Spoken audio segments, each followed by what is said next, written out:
You have 12 hours to get out. That's what my daughter told me. She stood in the house I built with my own hands, her eyes as cold as ice, telling me to leave. She had no idea her poor father, the man she thought was fading into dementia, was secretly worth $125 million. I just smiled, took my wife's picture, and walked away. Her eviction notice arrived the next morning. I'm so glad you're here. If you're watching this, please hit like and subscribe to my channel and tell me in the comments where you're listening to my story from. I want to know just how far this goes. Now let's get back to it. I was standing in the living room. The October sun slanted through the big bay windows, throwing light across the oak floors I'd planked and sanded myself 40 years ago. This house, our place in Rehoboth Beach, had always been my sanctuary. But today, the air felt wrong. The familiar smell of salt and sea was choked out by something else. Something cold and foreign. I was holding the only frame I kept on the mantel. It was Diane, my late wife, back in the summer of '85. She was laughing, a smile so bright it outshone the sun, her hair caught in the ocean breeze. It's been 2 years since I lost her, but the ache is still as sharp as new broken glass. I ran my rough thumb over the glass, trying to pull some warmth from the memory. Wham! The front door flew open, slamming against the drywall. I flinched, almost dropping the frame. Alicia, my daughter. And she wasn't alone. Her husband, Chad, trailed in behind her. Chad, the white boy hedge fund manager who always looked like he'd just stepped out of a magazine, didn't even look at me. He had his phone pressed to his ear, his voice booming with that special brand of East Coast arrogance. Exactly 7,000 square feet, direct oceanfront view. He said loud enough for me to hear. It's $1 million view. It'll be the perfect venue for the company gala at the end of the month.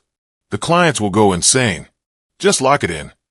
He walked right past me like I was a piece of furniture, heading straight for the floor-to-ceiling windows to admire his new prize. Alicia, her face a mask of cold impatience, marched right up to me. No hello. No. How are you, Dad? Dad, she snapped, her voice sharp. Don't clutter the place. Before I could even process it, she snatched the picture of Diane right out of my hands. My fingers were still closing around the frame, and it made a dry scraping sound as she pulled it free. We need the space. She tossed the frame onto a nearby armchair, face down. A simple, brutal act of disrespect. I felt my blood begin to heat up, a slow burn that had been smoldering for a long, long time. I took a deep breath, fighting to keep my voice even. Alicia, you didn't call. I don't have time to call, she shot back. She ran a finger along the dining room table. It's dusty. You can't even keep the place clean anymore.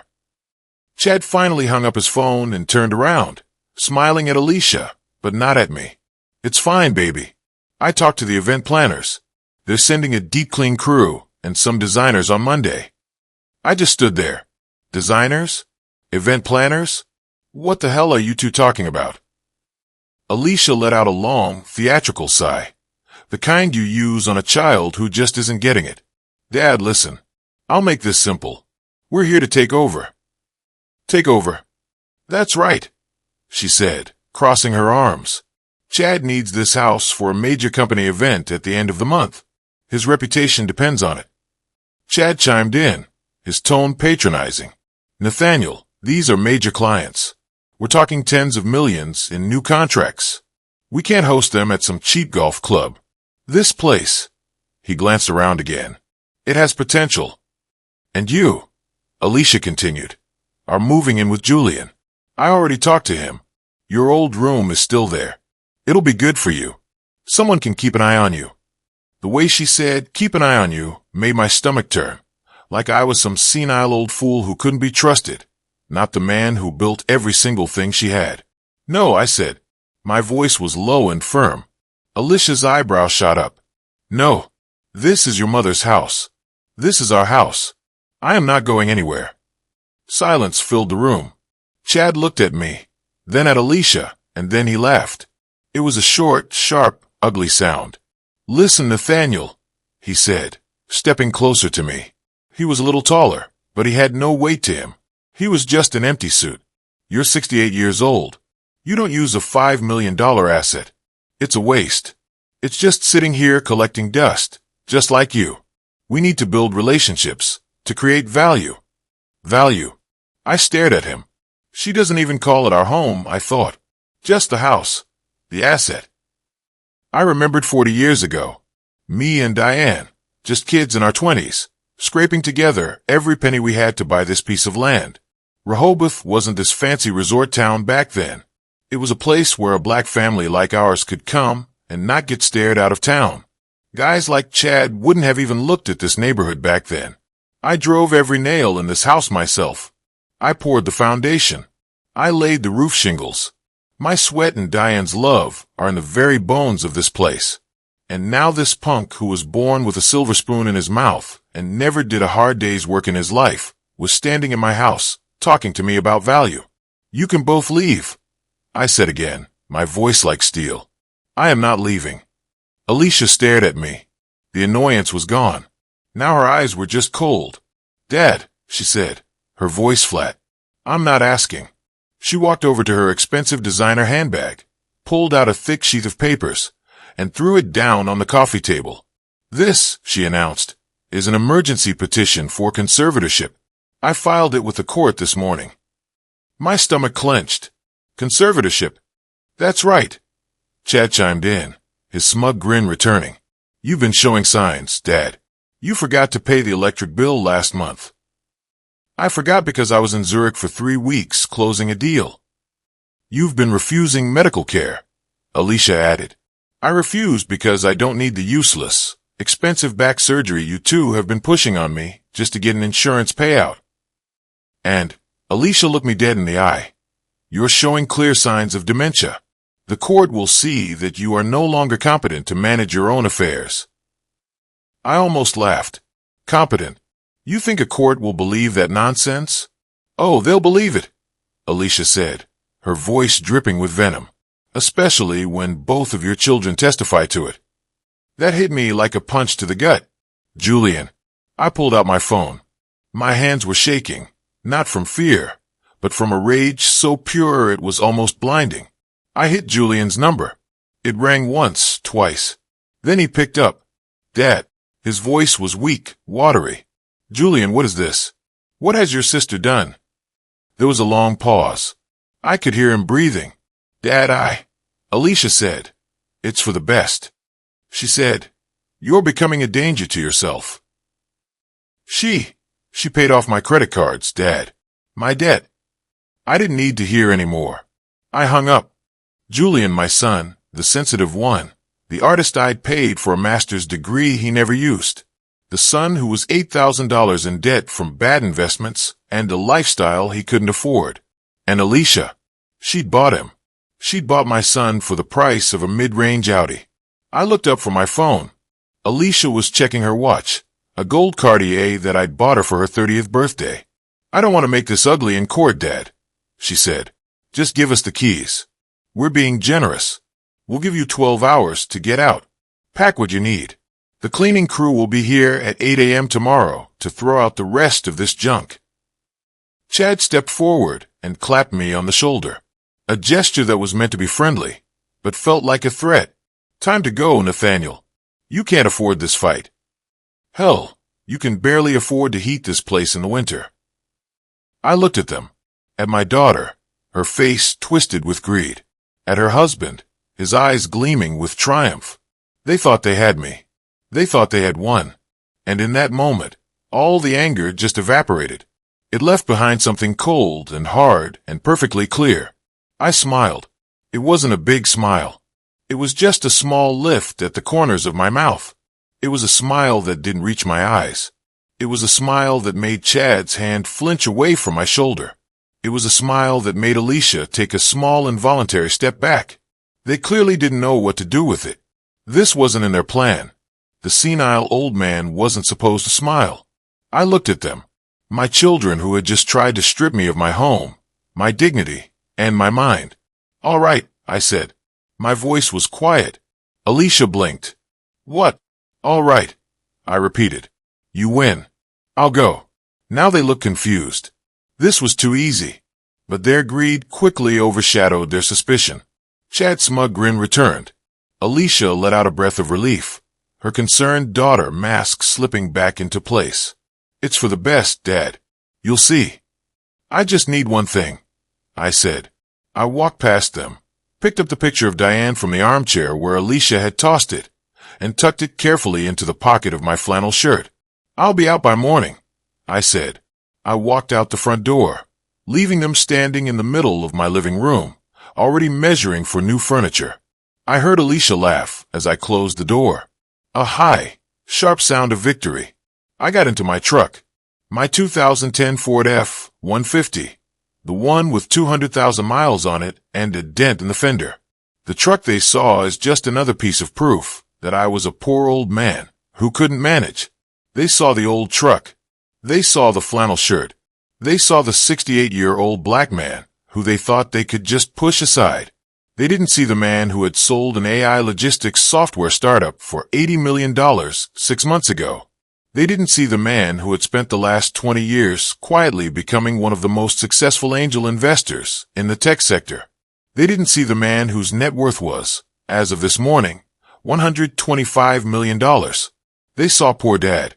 Good, I thought as I turned the key and the old engine rumbled to life. I didn't drive to Julian's apartment. I didn't drive to a cheap motel. I drove to Dulles International Airport. I walked past the screaming families and the long check-in lines right into the first-class lounge. I ordered a neat whiskey, sat down in a leather chair, and pulled out my phone. I dialed one number. My lawyer, my wealth manager, the man who knew where every single penny was. He picked up on the first ring. Mr. Price, I take it this isn't a social call. Henderson, I said, my voice calm. Code Diane. There was a sharp intake of breath on the other end. He knew what that meant. Sir, are you certain? Executed, I said. Sell the Rehoboth Beach house. I want it sold by tomorrow morning. Cash buyer. I don't care about the price.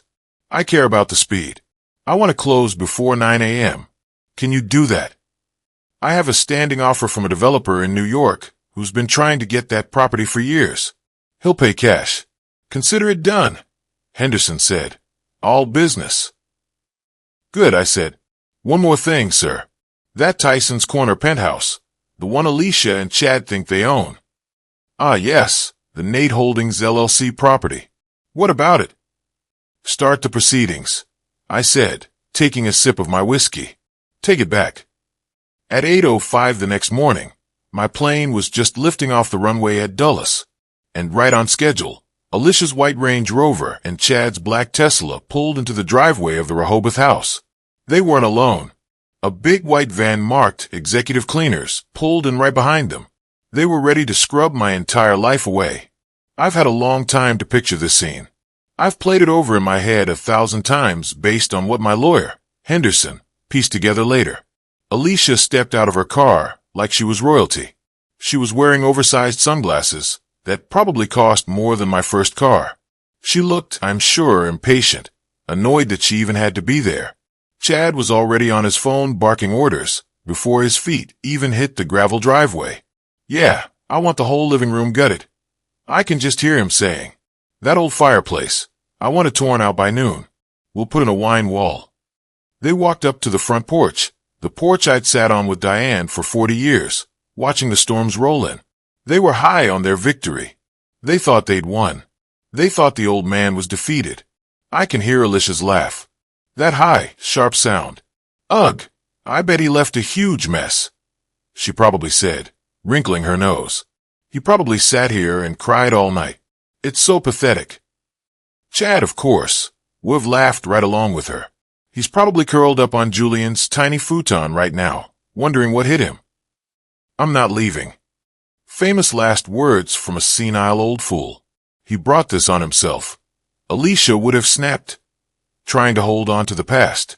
It's just sad. That's the problem with his generation, baby, Chad would tell her, putting his arm around her. They don't understand progress.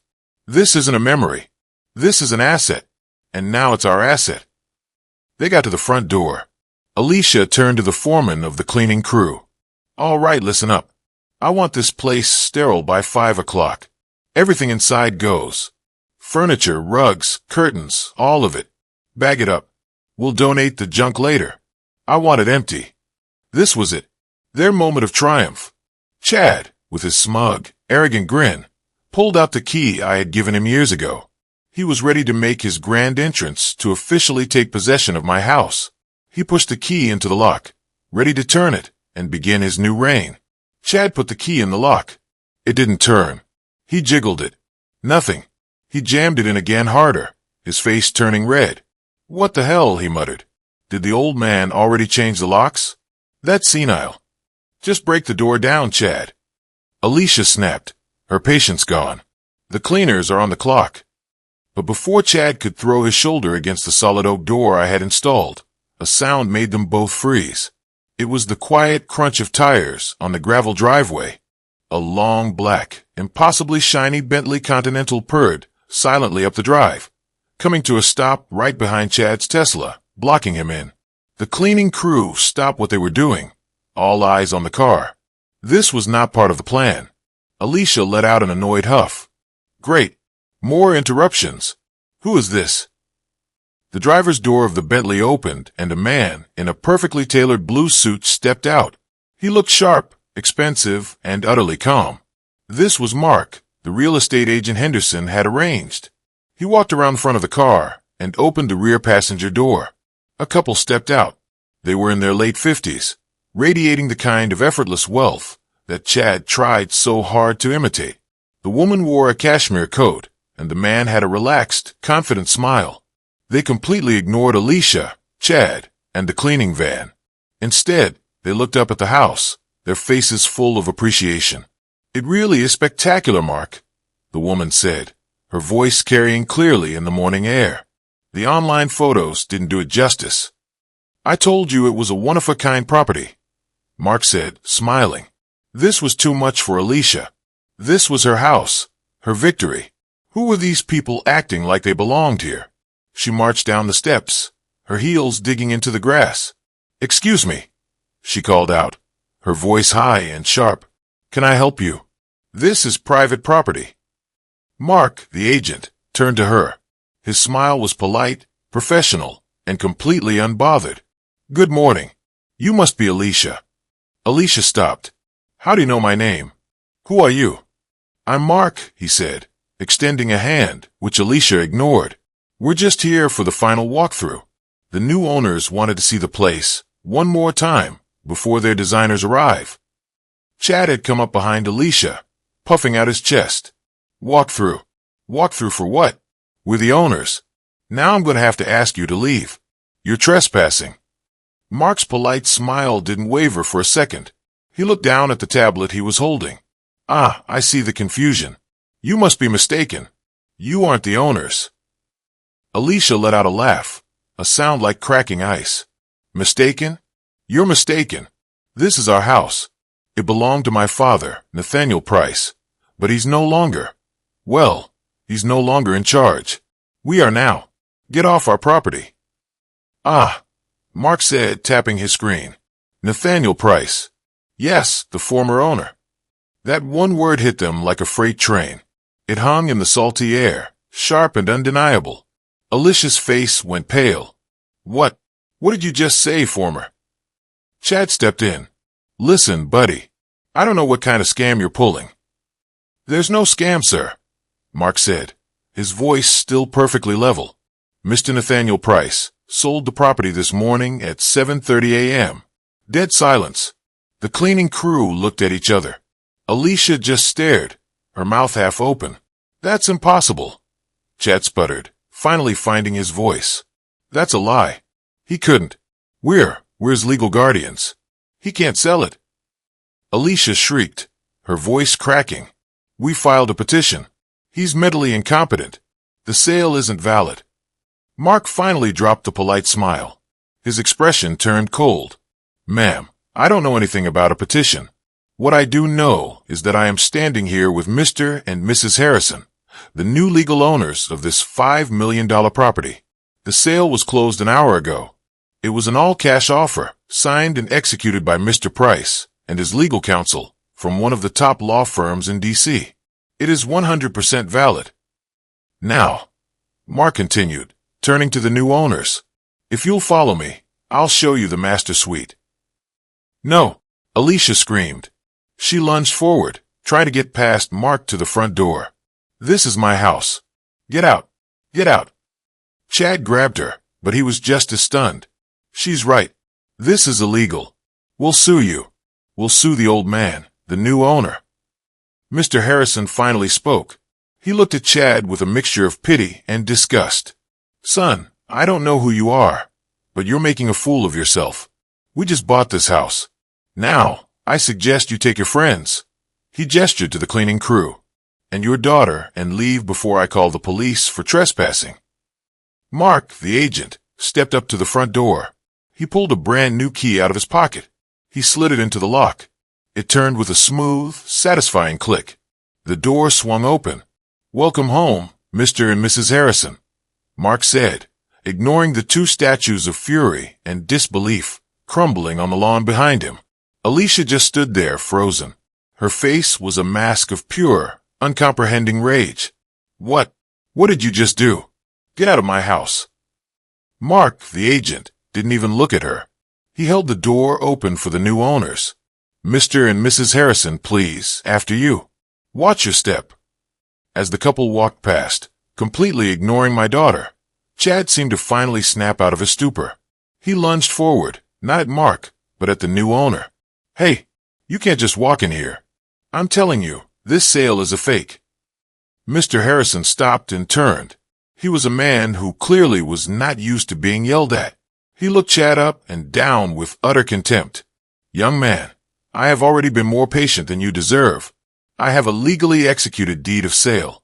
You are the one trespassing. Mark, call the police. That's not necessary, Mark said, stepping calmly between Chad and the new owners.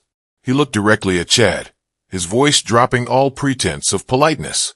Sir, your problem is not with Mr. Harrison. Your problem is with Mr. Nathaniel Price. And frankly, your problem is also with me if you continue to harass my clients. We'll see about that, Chad yelled, his voice cracking. He was sweating now, his expensive suit looking wrinkled. This is fraud. We will have this entire sale invalidated by noon. The owner, Nathaniel Price, is mentally incompetent. He's senile. We filed a conservatorship petition yesterday. Mark actually laughed. A single sharp, dismissive sound. A petition. You filed a piece of paper? A piece of paper that hasn't even seen the inside of a courtroom? That's what you're banking on. It's the truth. Alicia shrieked, finding her voice. He has dementia. He doesn't know what he's doing. You tricked him. You preyed on an old, sick man. Mark shook his head, looking almost bored. Ma'am, I have been a high-end real estate broker in this state for 20 years. I do not trick people. I met with Mr. Nathaniel Price last night at Dulles Airport. He was sharp, focused, and completely in command of his faculties. He was also, I might add, accompanied by Mr. Henderson of the Henderson Price Gable Law Firm, one of the most powerful attorneys in Washington, D.C. The color drained from Chad's face. He knew that name. Everyone in D.C. finance knew that name. That's not possible, Chad stammered. Oh, it's very possible. Mark continued, enjoying this. Now, Mr. Price signed all transfer documents. Mr. Henderson notarized them, and Mr. Harrison's bank wired the full $4.5 million in cash, which was confirmed received by Mr. Price's holding company at 7:31 a.m. this morning. This property, he slapped the solid oak door frame, is sold. It is done. It is, as you put it, invalidated, but for you, not for them. Alicia just stared at him, her brain trying to process the words. $4.5 million, she whispered. He sold it for. He gave away $500,000. He didn't give it away, ma'am, Mark said. He prioritized speed. He wanted a fast, clean, all-cash closing, and he got it. Mark then turned to the foreman of the cleaning crew, who was standing by his van, watching the whole show. Sir, I'm afraid your services will not be required. The new owners have their own contractors. You'll need to send your invoice to them. He gestured at Alicia and Chad. That was the final blow. The foreman's face hardened. What? She told me this was a corporate account, I'm sure she did, Mark said. Now, Mr. and Mrs. Donovan, I am officially on behalf of the new owners telling you to vacate this private property immediately. If you are not in your vehicles in the next 60 seconds, I will be calling the Rehoboth police and having you removed for trespassing. Alicia finally broke. She let out a sound, a wild animal sound of pure rage and loss. No, I'm calling him. I'm calling my father. He can't do this to me. He can't. She ripped her phone out of her purse, her fingers stabbing at the screen. She put it to her ear. I know what she heard. The click, and then the automated voice. The subscriber you have dialed is not available. Please try again later. I was, at that moment, 30,000 feet over the Atlantic, sipping a glass of champagne. He's not. He turned off his phone. She screamed at Chad as if it was his fault. And as they stood there, defeated on the lawn of a house that was no longer theirs, I allowed myself a little extra piece of satisfaction. You see, I didn't just sell the house to any cash buyer. Henderson and I had been very specific. The man who had just walked into my house, Mr. Harrison. He was Robert Harrison, the CEO of Harrison Capital, the one and only business rival that Chad truly, pathologically hated. The man who had outbid him on 3 major deals in the last year. Chad hadn't just lost a $5 million asset. He had just personally handed it over to his greatest enemy. I took another sip of champagne. That, I thought, was what you call value. Good luck with the company party, Chad. I'm sure Mr. Harrison will send you an invitation. I could picture it so clearly. It was almost like I was there standing right beside them instead of 30,000 feet over the Atlantic. My daughter, Alicia. Her perfectly composed mask shattered into a million pieces. Her face, which I used to adore, now twisted in a blotchy red mask of pure fury. I can see her stabbing at the screen of her phone, dialing my number again and again and again. Answer me, you old bastard. Answer me. And hearing nothing but the click and the polite automated voice telling her the subscriber was unavailable.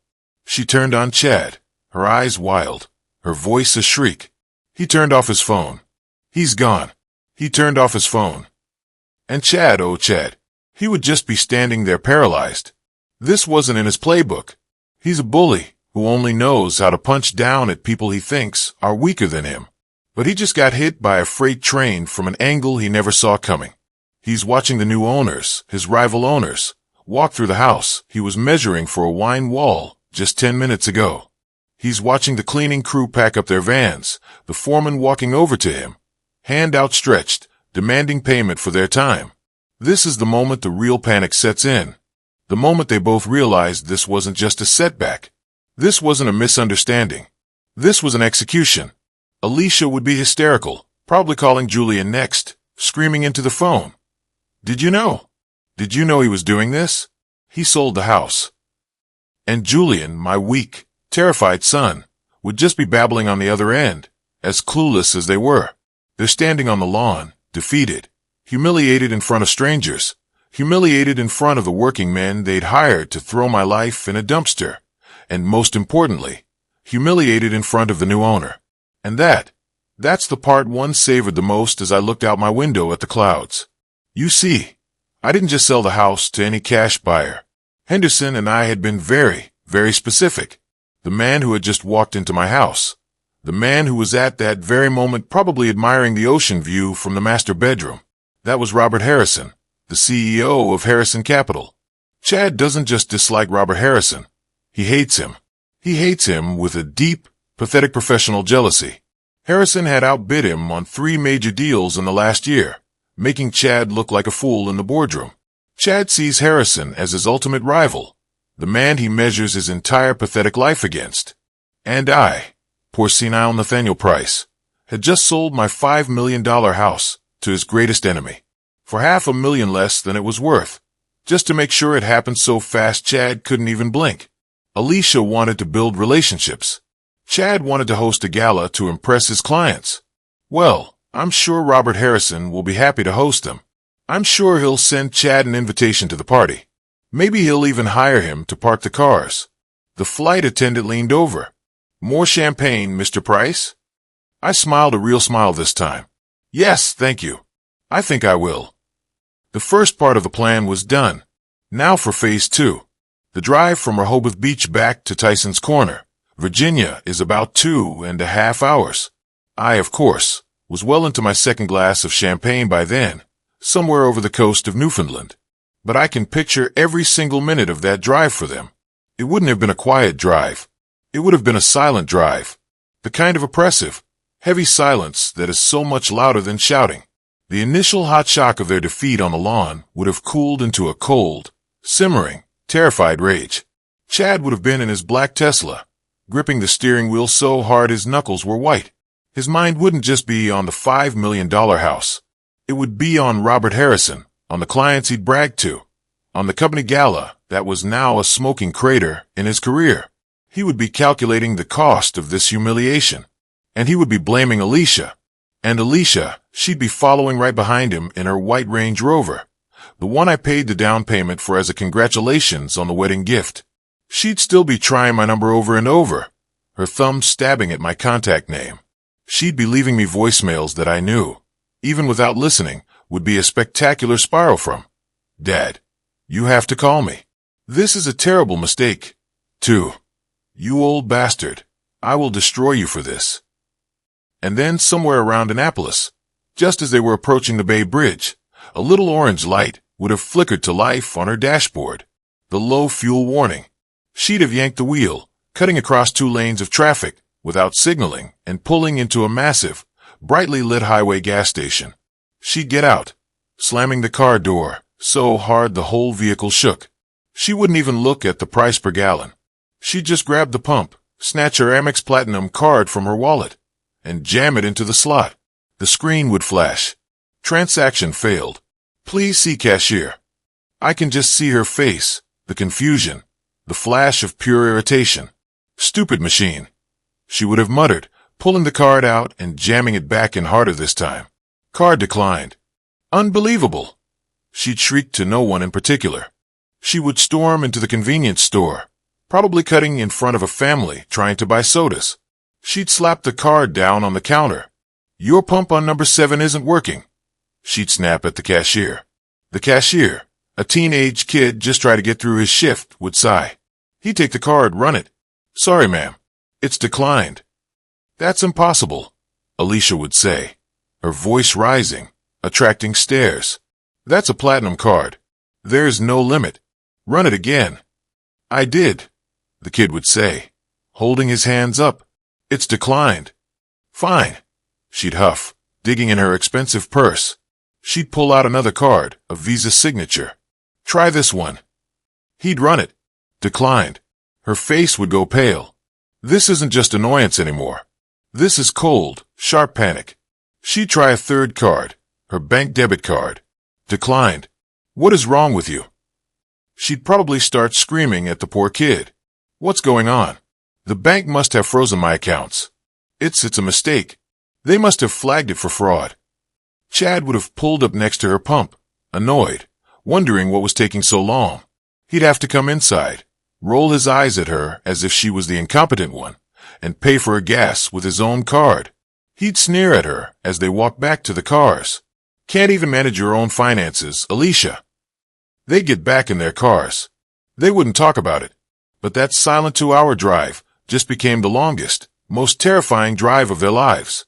The anger was still there, but it was being joined by something new. Fear. Cold, creeping fear. The house was just the beginning, and they were only just starting to realize it. They got back to their penthouse apartment in Tyson's Corner, just as the sun was starting to set. They were exhausted, humiliated, and now terrified. That little incident at the gas station had planted a seed of pure dread in my daughter's heart. But the real harvest was yet to come. They walked into their gleaming modern apartment, the one with floor-to-ceiling windows overlooking the entire D.C. metro area, the one I paid for. The silence that had filled their cars now filled their home. Chad probably threw his keys onto the marble countertop, the sound echoing in the massive empty space. Alicia likely collapsed onto one of her white leather sofas, kicking off her expensive shoes. And then Chad's phone would have buzzed. An angry text, then another. It was the foreman from the cleaning crew. Where is my payment? I have a crew to pay. You owe me $800 for the travel fee and minimum booking. Chad would have sworn under his breath. He was a man who hated loose ends, especially loose ends that cost him money. Useless old man, he probably muttered, blaming me for the cleaning bill. Now I've got to pay these idiots. He'd pull out his laptop, sit at his glass desk, and log into his online banking.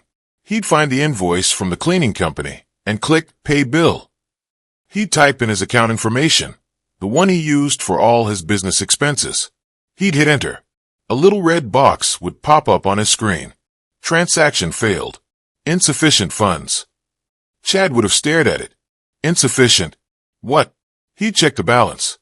The account, which should have had at least $50,000 in it, now read $122.50. He'd have felt a jolt of pure electric panic.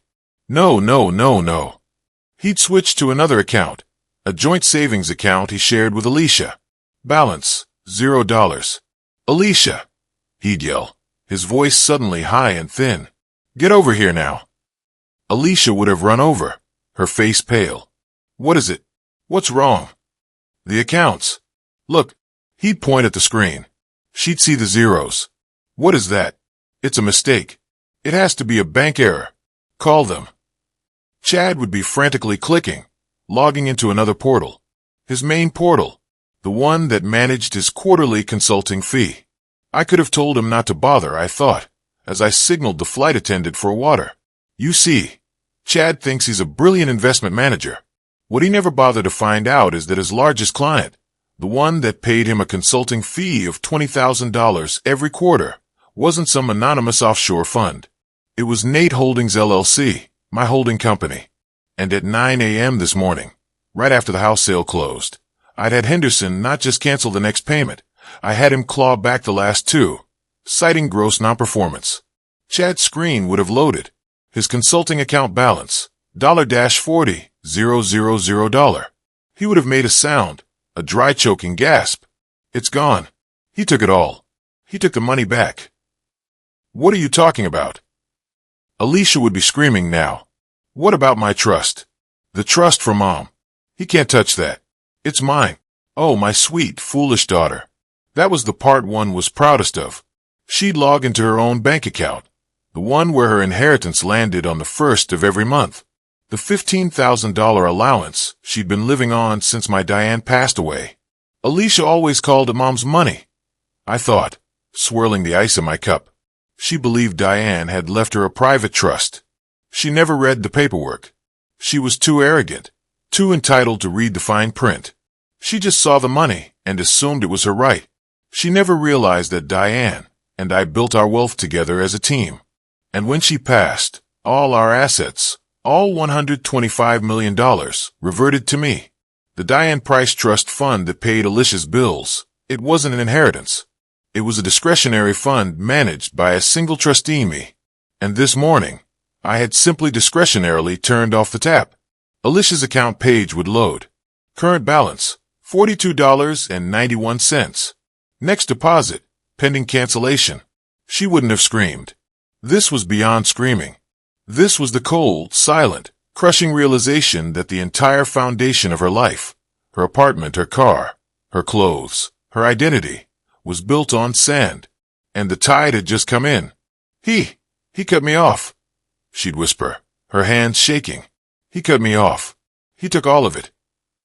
Chad would be in a full-blown panic, pacing the apartment, running his hands through his hair.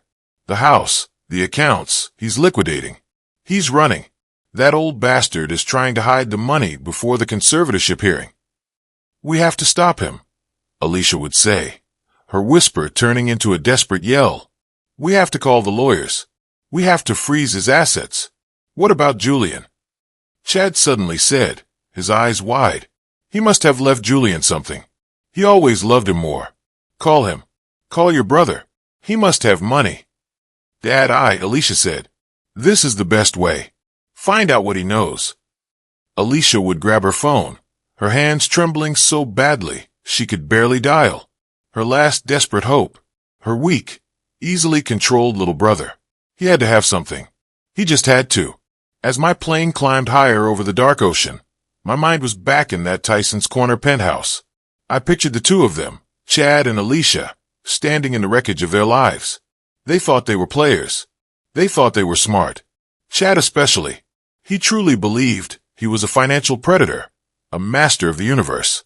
He never once questioned why his consulting client, an offshore fund, paid him $20,000 a quarter every quarter like clockwork, regardless of his performance. He was so arrogant he never did the simplest due diligence.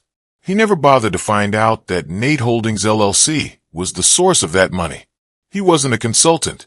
He was an expense I had just cut and then billed him for the last 6 months of non-performance. And Alicia, my daughter. She lived her entire life on a throne of entitlement. She truly believed in the Diane Price Trust Fund. She thought it was her birthright. She was too important, too busy to ever read the actual trust documents. If she had, she would have known the truth. She would have known that her mother and I built everything together as a single unit. And when Diane passed, our entire $125 million estate reverted to a single trustee, me. What Alicia called her inheritance was in fact an allowance, a discretionary gift which I, the sole administrator, could raise, lower, or, as of 9 a.m. this morning, cancel permanently. I had just turned off the faucet. I had just shut off the water. Back in that penthouse, the shouting would have stopped. The silence of pure, cold, undiluted panic would be setting in. This wasn't a mistake. This wasn't a bank error. This was a coordinated, strategic demolition of their entire existence. They had no money.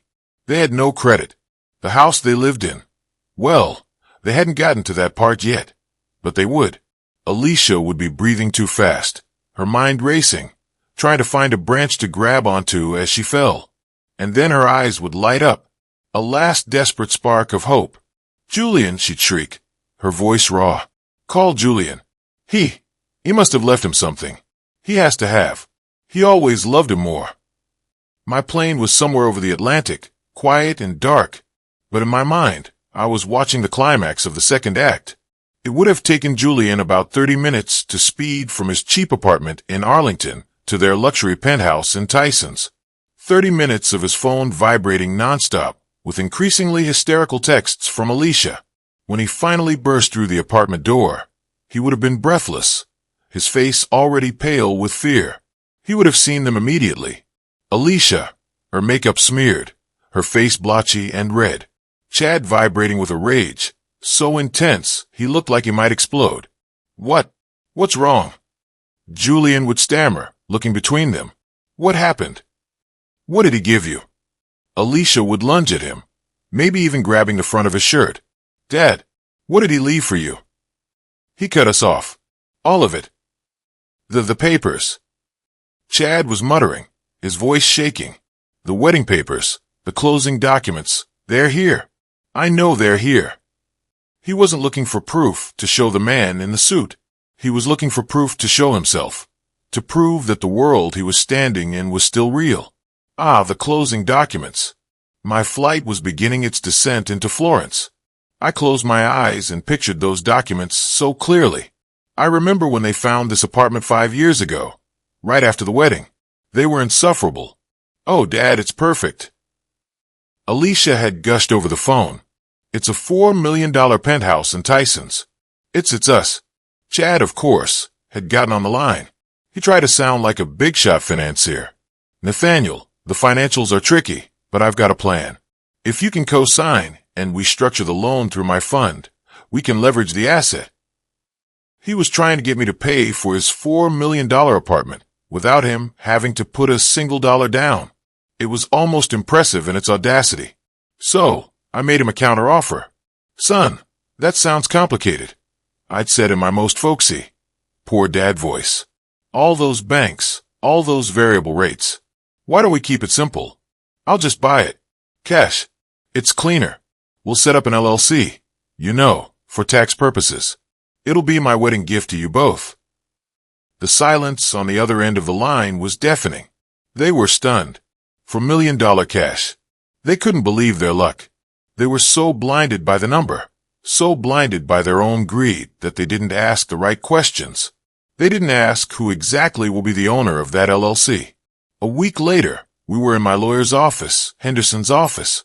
Henderson, in his boring gray suit, slid a stack of papers across the conference table. "All right, Alicia, Chad, this is the standard formation for the LLC and the tenancy paperwork for your records. Just sign here, here, and here."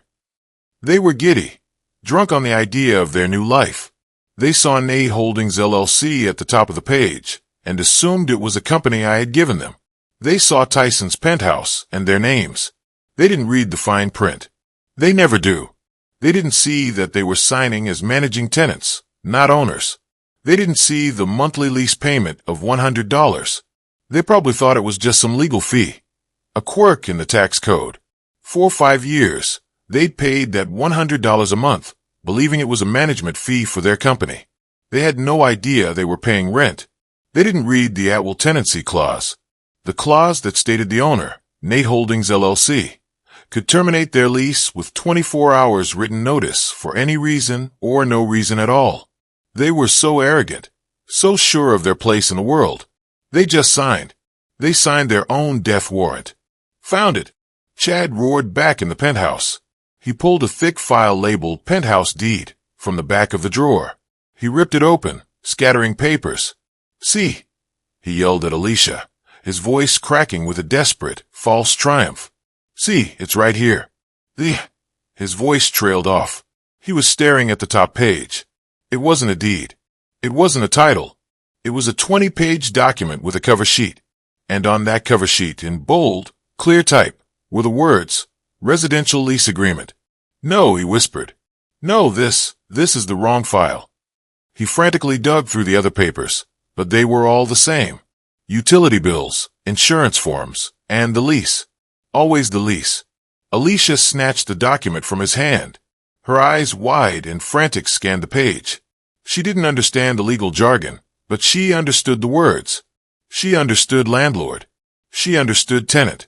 She understood monthly rent. Her eyes flew to the last page, to the signature block. She saw her own beautiful, flowing signature. Alicia Price Donovan. Right above the line that read tenant. She saw Chad's sharp, arrogant signature. Chad Donovan. Right above the line that read tenant. And then she saw mine. Nathaniel Price. Above the only line that mattered. Landlord Authorized Representative Nate Holdings LLC.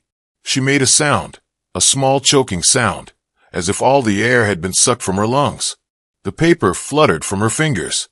She finally understood. The $100 fee every month. It was rent. The company, Nate Holdings. It wasn't their company. It was his. The apartment she was standing in. The apartment she had hosted parties in. The apartment she had built her entire identity around. Was never hers. She hadn't been given a gift. She had been allowed to stay. She didn't faint. She didn't scream. She just collapsed. Her legs gave out. She crumpled to the expensive Italian marble floor, her body folding in on itself. Julian, who had been standing by the door, frozen in terror, slowly bent down and picked up the other document, the eviction notice, the one the man in the suit had delivered. He read the last line out loud, his voice a dead monotone in the silent, tomb-like room. All tenants and all personal property must be removed from the premises within 24 hours. They were in a $4 million apartment they didn't own with no money, no credit, and no home. And they had one day. The wheels of my plane touched down smooth as silk on the runway in Tuscany. I had arrived. And so I thought had they. 1 week later, I wasn't in Tuscany anymore. I had flown back to Washington, D.C. for this one final meeting. But I wasn't at my home. I wasn't at their apartment. I was in the conference room of Mr. Henderson's law firm on the 50th floor, in an office of dark mahogany and floor-to-ceiling glass that overlooked the entire National Mall. You could see the Washington Monument clear as day. This was a room built for one purpose, to demonstrate power. I was sitting at the head of the long, polished table, sipping a hot black coffee. I wasn't wearing my old flannel. I was wearing a custom-tailored suit. I was, for the first time in their lives, letting them see the other me, the me that Chad in his wildest dreams wished he could be. The door opened. Henderson's assistant, a sharp young woman, showed them in. They looked diminished. Chad came in first, but the arrogant swagger was gone. His expensive suit was wrinkled as if he'd slept in it. His face was puffy, with dark circles under his eyes. He looked like a man who hadn't slept in a week. He saw me, and his eyes flashed with pure, undiluted hatred. But it was the hatred of a cornered animal, not a predator. Julian shuffled in next. He just looked broken, pale, shaky. His eyes red-rimmed from crying. He wouldn't look at me. He just stared at his own feet, as he found a chair as far away from me as possible. And then Alicia, my daughter, my beautiful, confident daughter.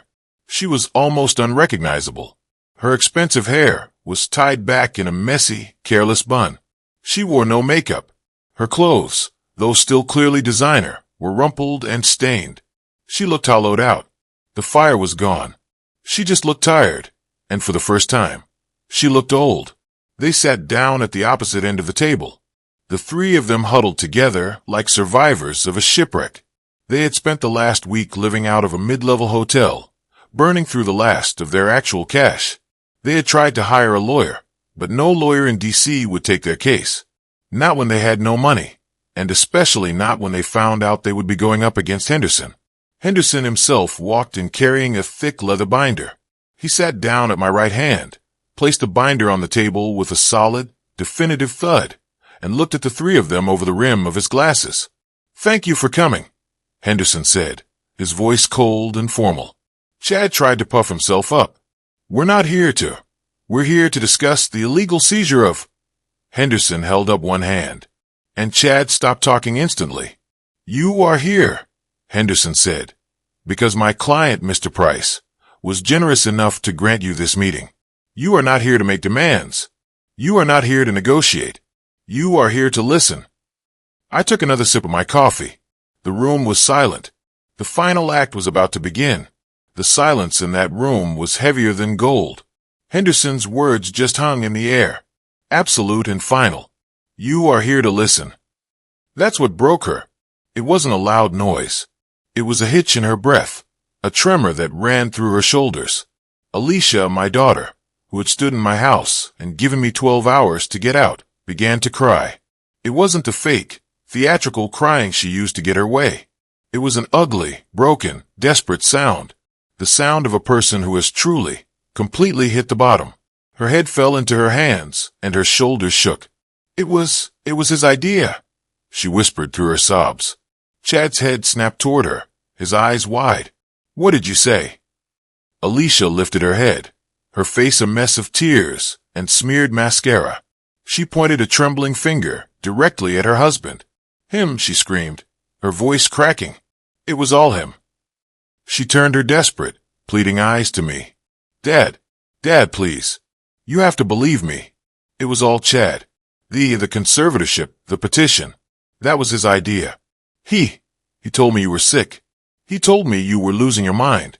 He said we had to protect the assets from yourself." Chad looked like she had just stabbed him. You lying bee. He did." Alicia shrieked, jumping to her feet. "He told me you'd be grateful. He told me Julian agreed to it. He pushed me. He said I was being too emotional and not seeing the big picture. I never wanted any of this. I just wanted to help."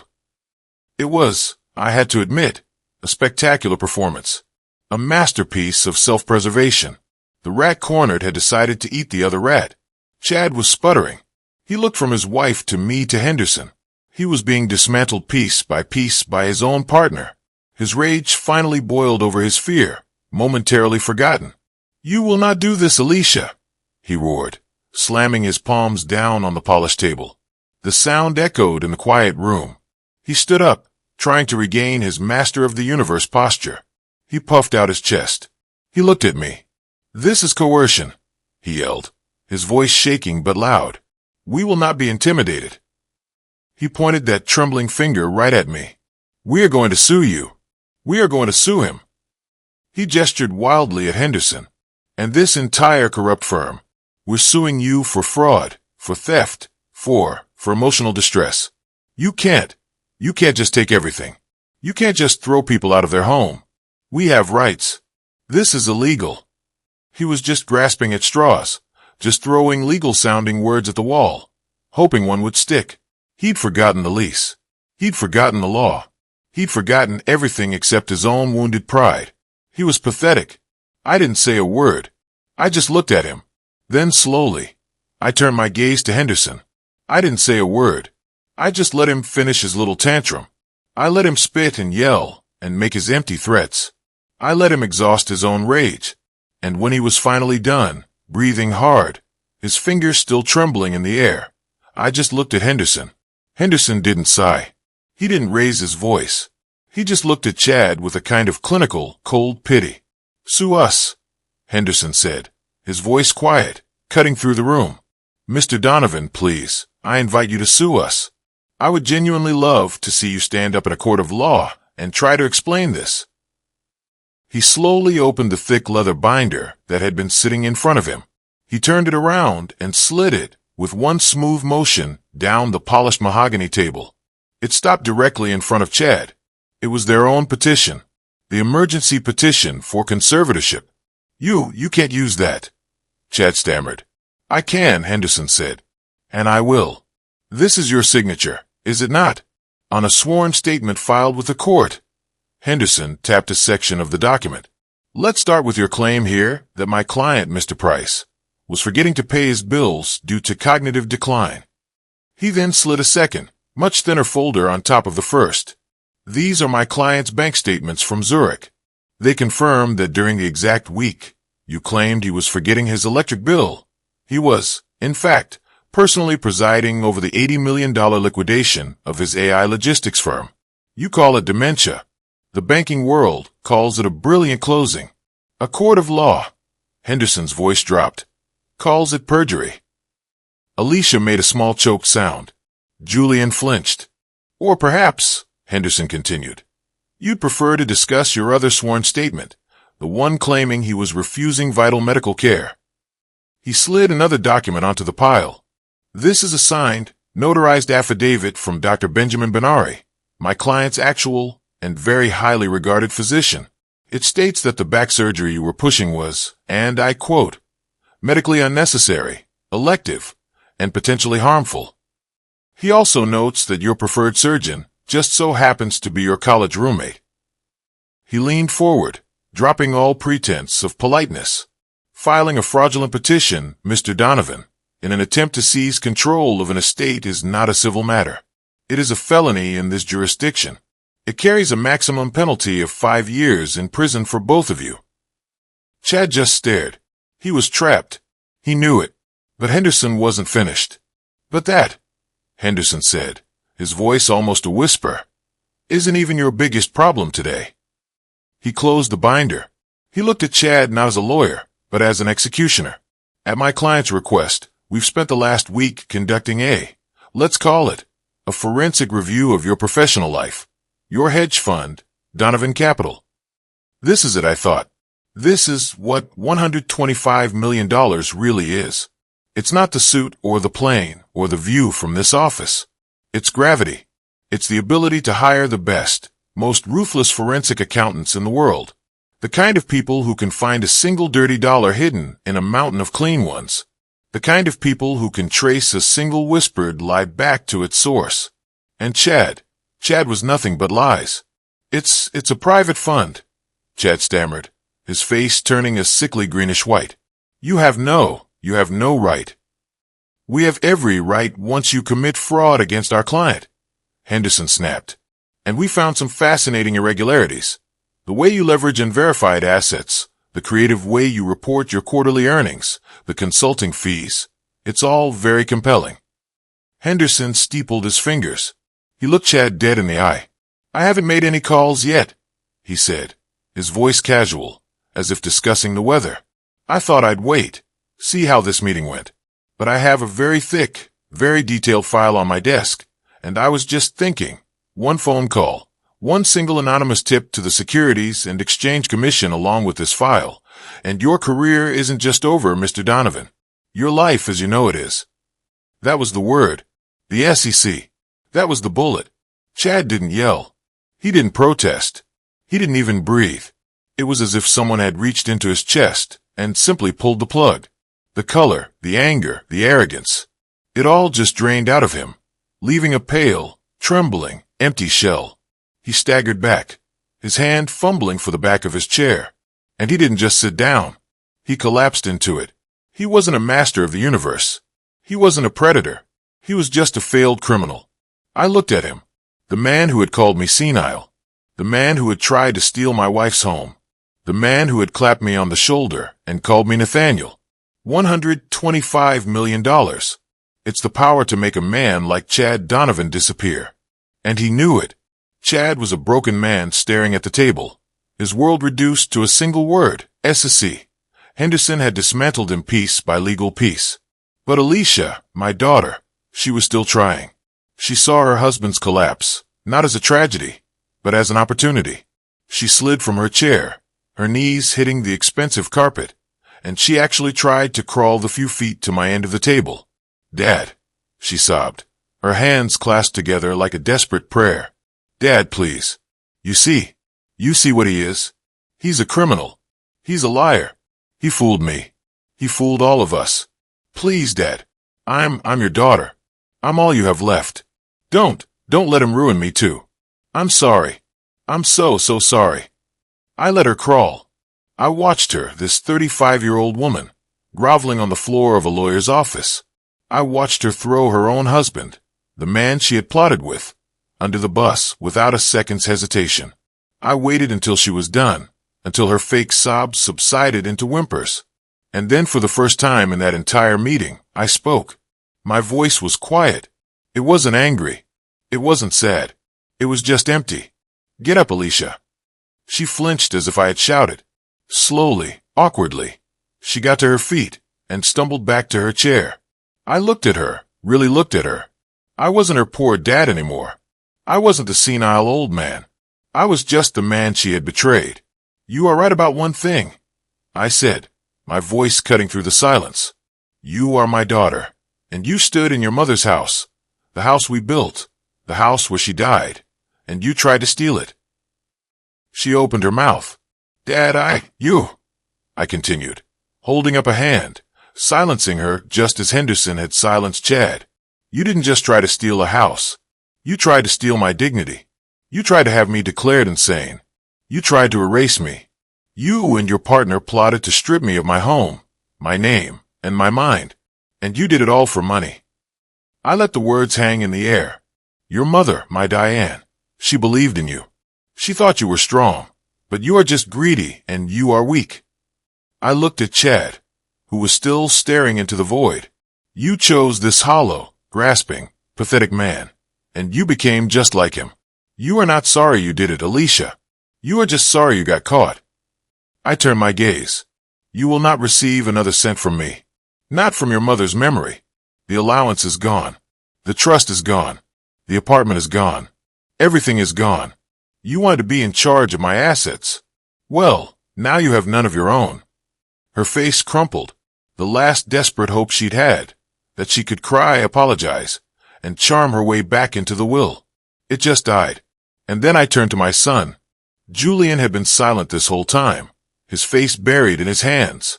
He was just a ghost in the room. "Julian." He flinched, but he didn't look up. "Look at me," I said. It wasn't a request. It was a command. Slowly, his head rose. His face was a ruin. He was the one I had truly loved without question. He was the one I had protected. "Dad," he whispered, his voice completely broken. "Dad, I'm so." I cut him off, not with anger, but with a simple, cold, devastating fact. $80,000, I said. He stopped breathing. "That," I said, "was your price. You sold your father for $80,000. "No," he cried, a real, agonizing cry. "No, Dad, it wasn't like that. I was scared. The debt, I paid for your education," I said, my voice still quiet level. "I paid for the master's degree you never used. I paid for your apartments. I paid for your cars. I paid for every bad investment. I asked for nothing in return except for your love and your loyalty." I leaned forward, and when the time came, when your sister and that, I gestured to Chad, came to you with a lie.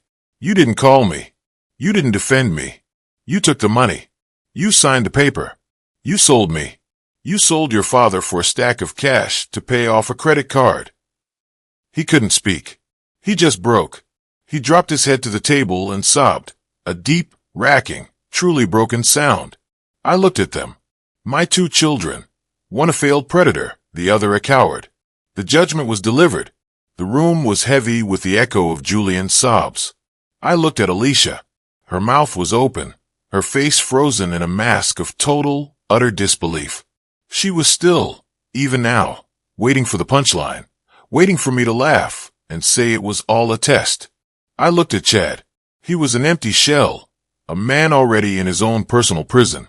Henderson, I said, my voice flat. Henderson stood up. It was the signal. Mr. Donovan, Miss Price Donovan, this meeting is concluded. The security team in the lobby will escort you from the building.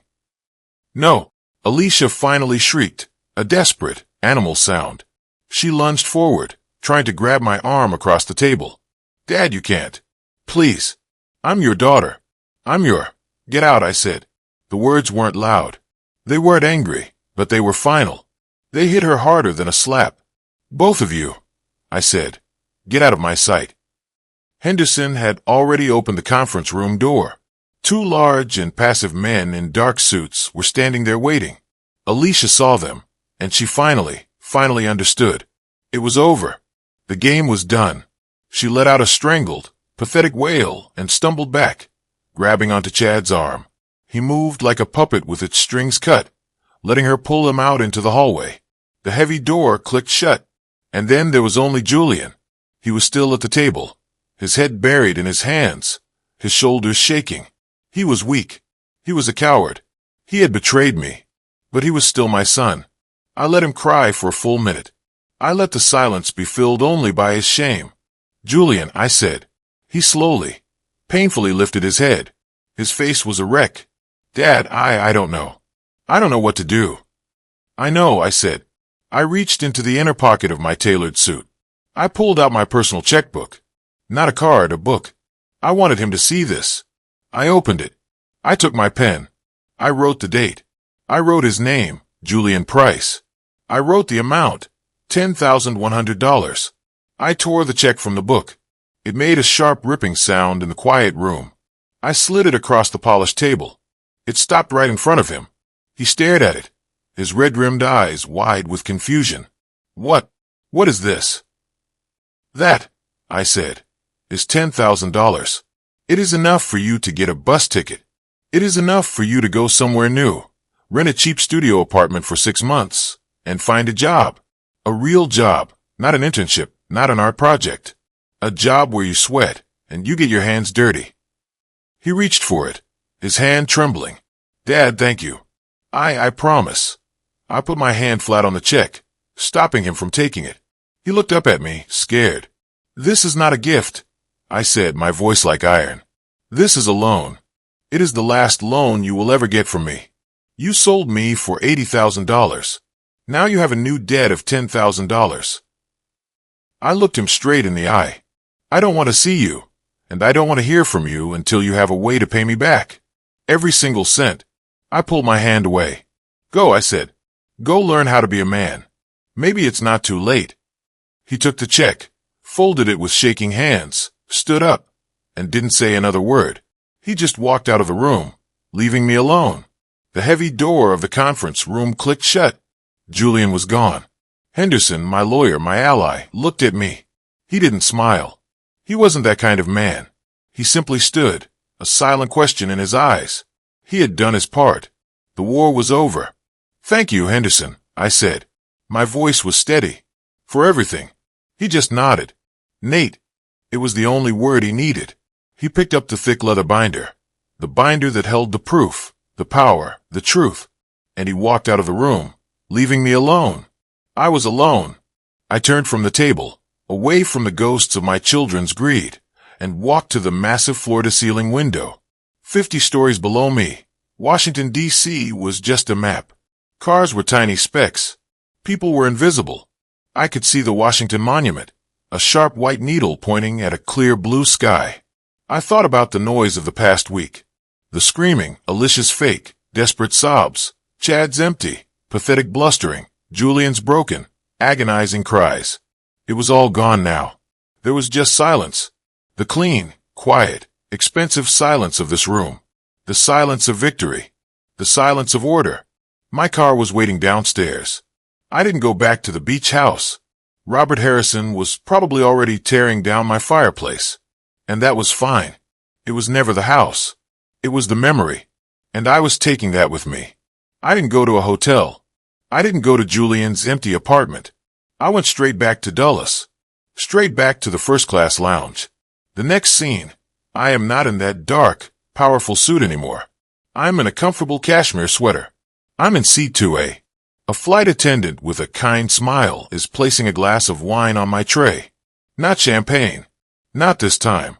A deep, dark Tuscan red. I look out the window. I am 35,000 feet in the air. I'm not looking down at a city I helped build or a family I lost. I'm looking up at a brilliant, endless ocean of white clouds set against a sky so blue it hurts to look at. I am flying away from the wreckage. I am flying toward something new. My daughter Alicia, she was right about one thing. I am 68 years old. I am an old man. She looked at me, and she saw someone who was finished. She saw a poor dad.